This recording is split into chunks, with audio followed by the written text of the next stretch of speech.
ഇക്കഴിഞ്ഞ ഇലക്ഷനിൽ തിരുവനന്തപുരത്ത് കഴക്കൂട്ടത്ത് ചരിത്രം തിരുത്തിക്കുറിച്ചുകൊണ്ട് താമര വിരിഞ്ഞിരിക്കുന്നു. മുൻ കേന്ദ്രമന്ത്രിയായ വി മുരളീധരനാണ് ഇപ്പോഴത്തെ കഴക്കൂട്ട MLA. അദ്ദേഹത്തിൻ്റെ വാക്കുകളിലേക്ക്. പ്രസ് ക്ലബ്ബ് ഈ തരത്തിലൊരു മീറ്റ് ദി പ്രസ് പരിപാടിക്ക് എന്നെ ക്ഷണിച്ചതിൽ ആദ്യമായി ഞാൻ നന്ദി രേഖപ്പെടുത്തുന്നു. MLA എന്നുള്ള നിലയിൽ ആദ്യത്തെ ഒരു മാധ്യമ പ്രവർത്തകരുമായിട്ടുള്ള ഒരു എൻഗേജ്മെൻറ്റാണ് ഇന്ന് നടക്കുന്നത്. ഒറ്റയ്ക്ക് എല്ലാവരും ധാരാളം പേര് വന്ന് കണ്ട് കാര്യങ്ങളൊക്കെ സംസാരിച്ചെങ്കിലും ഒരുമിച്ച് എല്ലാവരെയും കാണുന്നത് ഇന്നാദ്യമായിട്ടാണ്. ഇന്ന് ഞാൻ നിങ്ങളെല്ലാവരെയും കാണുമ്പോൾ എനിക്ക് കഴക്കൂട്ടത്തെക്കുറിച്ച് പറയുന്നതിനേക്കാൾ കൂടുതൽ ഞാൻ ആശങ്കയോടുകൂടി പറയാൻ ആഗ്രഹിക്കുന്നത് കേരളത്തിൻ്റെ പൊതുവായിട്ടുള്ള സാഹചര്യത്തെക്കുറിച്ചാണ്. കാരണം നമ്മൾ 4-ാം തീയതി തെരഞ്ഞെടുപ്പ് ഫലം വന്നു. ഇന്ന് 8 ദിവസം തെരഞ്ഞെടുപ്പ് ഫലം വന്നതിന് ശേഷം 8-ാം ദിവസം നമ്മൾ നിൽക്കുകയാണ്. രാജ്യത്ത് 5 സംസ്ഥാനങ്ങളിൽ തെരഞ്ഞെടുപ്പ് നടന്നു. ഇതുൾപ്പെടെ ഈ 5 സംസ്ഥാനങ്ങളിൽ തെരഞ്ഞെടുപ്പ് നടന്നതിൽ മറ്റ് 4 സംസ്ഥാനങ്ങളിലും ഒന്നുകിൽ മുഖ്യമന്ത്രിമാർ ചുമതല ഏറ്റെടുത്ത് കഴിഞ്ഞു, പുതിയ മന്ത്രിസഭ നിലവിൽ വന്നു കഴിഞ്ഞു, അല്ലെങ്കിൽ അതിനുള്ള തീയതി പ്രഖ്യാപിക്കപ്പെട്ട് കഴിഞ്ഞു. പക്ഷേ ദൗർഭാഗ്യവശാൽ കേരളത്തിലെ ജനങ്ങൾക്ക് അതിനുള്ള ഒരവസരം പുതിയ സർക്കാരിൻ്റെ ലഭിക്കാനുള്ള അവസരം അത് ലഭ്യമായിട്ടില്ലാത്തൊരു സാഹചര്യത്തിലാണ് നമ്മൾ നിൽക്കുന്നത്. കോൺഗ്രസിൻ്റെ ആഭ്യന്തര പ്രശ്നങ്ങളും അധികാര വടംവലികളും നേതാക്കന്മാർ തമ്മിലുള്ള ഏറ്റവും ഒരു സംഘടന എന്നുള്ള നിലയിൽ ഞങ്ങളൊക്കെ രാഷ്ട്രീയ പാർട്ടിയുടെ നേതാക്കന്മാരാണ്. ഞാനും ഒരു രാഷ്ട്രീയ പാർട്ടിയുടെ നേതാവാണ്. പക്ഷേ ഒരു രാഷ്ട്രീയ പാർട്ടിക്കകത്തുള്ള തർക്കങ്ങൾ പരസ്യമായി തെരുവിലേക്ക് വലിച്ചിഴക്കുന്ന തരത്തിലേക്ക് രാഷ്ട്രീയത്തെ ജനങ്ങൾ മുഴുവൻ അവമതിയോടുകൂടിയിട്ട് കാണുന്ന ഒരു സാഹചര്യം സൃഷ്ടിക്കുന്ന തരത്തിലേക്കാണ് ഇപ്പോൾ കോൺഗ്രസിൻ്റെ അകത്തുള്ള അധികാര വടംവലി ഇപ്പോൾ എത്തി നിൽക്കുന്നത്. കോൺഗ്രസിൻ്റെ കേന്ദ്ര നേതൃത്വത്തിന് പോലും ഈ കാര്യത്തിൽ തീരുമാനമെടുക്കാൻ കഴിയുന്നില്ല എന്നുള്ളത് ഇന്ത്യയുടെ സ്വാതന്ത്ര്യ സമരത്തിൽ പങ്കാളിയാവുകയും ദീർഘകാലം രാജ്യത്തിൻ്റെ ഭരണത്തിന് നേതൃത്വം നൽകുകയും ചെയ്ത ഒരു പാർട്ടിയുടെ നിലവിലുള്ള സ്ഥിതി, വാസ്തവത്തിൽ ആ പാർട്ടിയുമായിട്ട് വലിയ താല്പര്യമില്ലെങ്കിലും രാജ്യത്തിൻ്റെ സ്ഥിതി കണക്കിലെടുക്കുമ്പോൾ ഇങ്ങനെയൊരു പ്രധാന പ്രതിപക്ഷത്തിൻ്റെ അവസ്ഥ ഇങ്ങനെയാവുന്നു എന്നുള്ളത് എല്ലാവർക്കും ഏറ്റവും ഖേദകരമായിട്ടുള്ള ദുഃഖകരമായിട്ടുള്ള ഒരു സ്ഥിതിയാണ്. ജനങ്ങൾ ഈ ഒരു സാഹചര്യം കൊണ്ടാണ്, ഇങ്ങനെയൊരു സ്ഥിതി കൊണ്ടാണ് ജനങ്ങൾ കോൺഗ്രസിനെ ഭരണമേൽപ്പിക്കാൻ വിമുഖത കാണിക്കുന്നത് എന്നുള്ളതാണ് ഇതിൽ നിന്ന് ഒരിക്കൽ കൂടി മനസ്സിലാവുന്നത്. വലിയ ഭൂരിപക്ഷം, വലിയ മാൻഡേറ്റ്, 100-ലധികം സീറ്റുകൾ, അത്രയും സീറ്റുകൾ നൽകിയതിന് ശേഷവും അവർക്കൊരു നേതാവിനെ തിരഞ്ഞെടുക്കാൻ കഴിയുന്നില്ല. ഒരാഴ്ചയായിട്ട് കേരളത്തിൽ സർക്കാരില്ല. സർക്കാർ 4-ാം തീയതി തെരഞ്ഞെടുപ്പ് ഫലം പ്രഖ്യാപിച്ചതിന് പിറകെ രാജിവെച്ചു. കെയർടേക്കർ ഗവൺമെൻറ്റായിട്ട് തുടരാൻ ആവശ്യപ്പെട്ടു.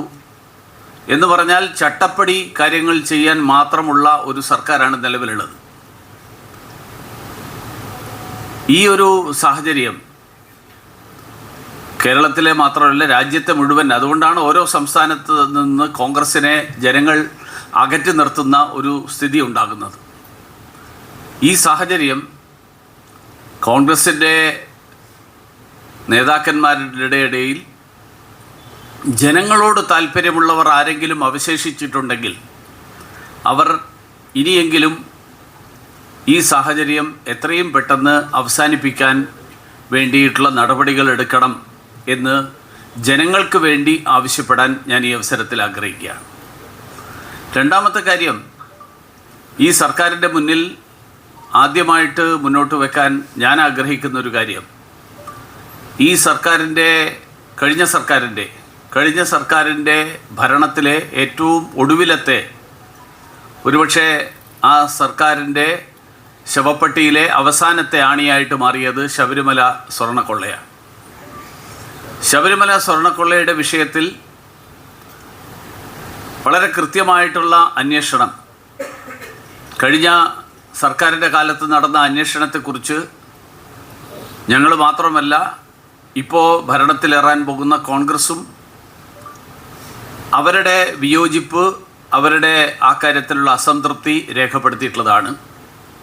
അപ്പോൾ വരും ദിവസങ്ങളിൽ ആ അന്വേഷണം എങ്ങനെ മുന്നോട്ട് കൊണ്ടുപോകാനാണ് ആഗ്രഹിക്കുന്നത് എന്നുള്ളതിനെ സംബന്ധിച്ച് സർക്കാരിൻ്റെ നിലപാട് പ്രഖ്യാപിക്കണം ഭരണം ഏറ്റെടുത്ത ഉടൻ തന്നെ എന്നുള്ളതാണ് എനിക്ക് ആവശ്യപ്പെടാനുള്ളത്. അതോടൊപ്പം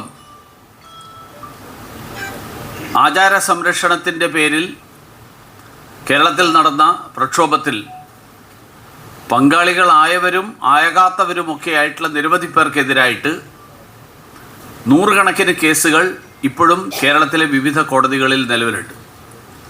അന്ന് BJPയുടെ സമരത്തിൻ്റെ മുൻനിരയിൽ നിന്നിരുന്ന ശ്രീ കെ സുരേന്ദ്രൻ ഉൾപ്പെടെയുള്ള ആളുകൾക്കെതിരായിട്ട്, കെ സുരേന്ദ്രനെതിരായിട്ട് സംസ്ഥാനത്തിലെ വിവിധ കോടതികളിലായിട്ട് നിരവധി കേസുകളുണ്ട്, 100, 150, 200 കേസുകൾ. അപ്പോൾ അത്രയും കേസുകൾ ഒരാൾക്കെതിരായിട്ട് ഒരു പകപോക്കൽ സമീപനത്തിൻ്റെ ഭാഗമായിട്ട് എടുക്കുകയാണ് അന്നുണ്ടായത്. ഈ കേസുകൾ പിൻവലിക്കണം എന്നുള്ളത് ദീർഘകാലത്തെ ആവശ്യമാണ്.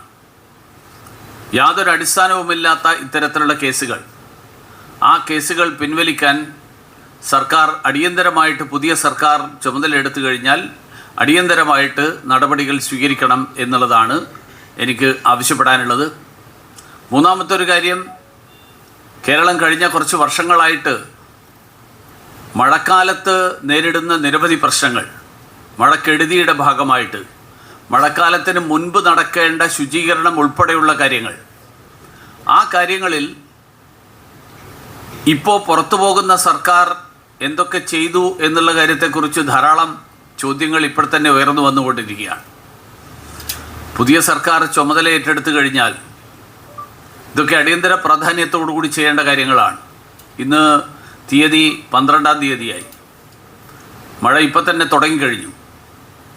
അപ്പോൾ ഈ സാഹചര്യത്തിൽ സർക്കാർ രൂപീകരണവും വകുപ്പുകളുടെ വിഭജനവും, കാരണം അതൊരു വലിയ കീറാമുട്ടിയാവുമോ എന്നുള്ളതാണ് അടുത്ത ആശങ്ക. കാരണം സർക്കാർ മുഖ്യമന്ത്രിയെ തീരുമാനിക്കാൻ ഇത്രയും വൈകുന്നുണ്ടെങ്കിൽ വകുപ്പ് വിഭജനവും തുടർന്നുള്ള കാര്യങ്ങളും നടപ്പിലാകണമെങ്കിൽ എത്ര സമയമെടുക്കും എന്നുള്ളൊരാശങ്കയുണ്ട്. എങ്കിൽ പോലും ഈ മഴക്കാലത്തിന് വേണ്ടിയിട്ടുള്ള തയ്യാറെടുപ്പുകൾ, ആ തയ്യാറെടുപ്പുകൾ സർക്കാർ ഏറ്റവും പ്രാധാന്യം നൽകുന്ന ഒരു സർക്കാരിൻ്റെ നടപടിയായിട്ട് മുൻനിർത്തിക്കൊണ്ട് നടപ്പിലാക്കണം എന്നുള്ളതാണ് എനിക്ക് ആവശ്യപ്പെടാനുള്ള മറ്റൊരു കാര്യം. മാതൃകാപരമായ നല്ലൊരു ഭരണം കാഴ്ചവെക്കാൻ മുരളീധരന് സാധിക്കട്ടെ എന്ന് പ്രാർത്ഥിക്കുന്നു. മറ്റൊരു വാർത്തയുമായി നമുക്ക് വേഗം കണ്ടുകൊണ്ടാം. അതൊരു എല്ലാവർക്കും നന്ദി, നമസ്കാരം. Have A nice day. Good luck.